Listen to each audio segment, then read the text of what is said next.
Hey there, I haven't talked about this, I don't think, but you should take an opportunity whenever you can to just lay down in a forest and look up and watch the trees.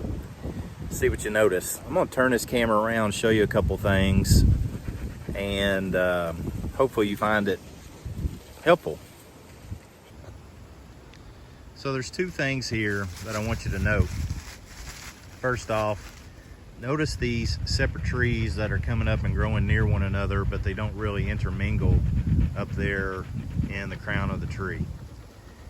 Primarily that's because they're all going to the sun, and when they get to the sun, instead of growing out in a direction away from the trunk, they start growing more straight up to the sun. So they've all done that. I don't know if you can see that from the angle that you're looking at here. The other thing I want to notice is the trails from the airplanes that are above that in the sky.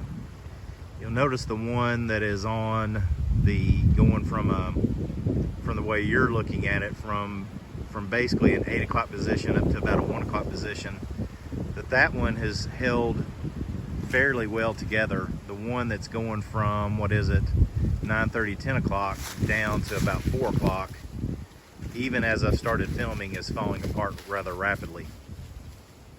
That's an indicator of the winds up there. So winds, when they cross over one of these airplane trails, will start to dissipate. You can see that the clouds that are now coming into view are going that direction.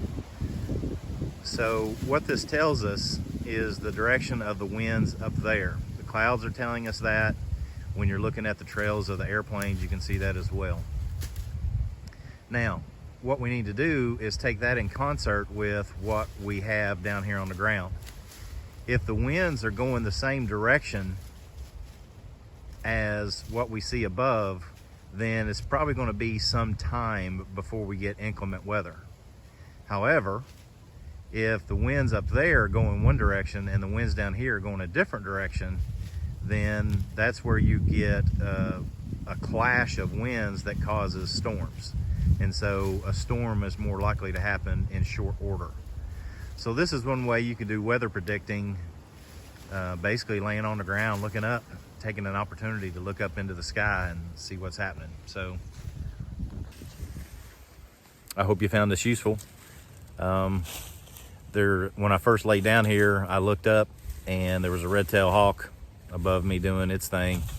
There's rarely a time that I don't go out into the woods and do a little hiking and just lay down at some point in time and look straight up and see what's going on above me, that I don't see something interesting, whether it's weather predictors, different birds. Certain birds will spend most of their life up into the treetops, and you'll very rarely see them down here.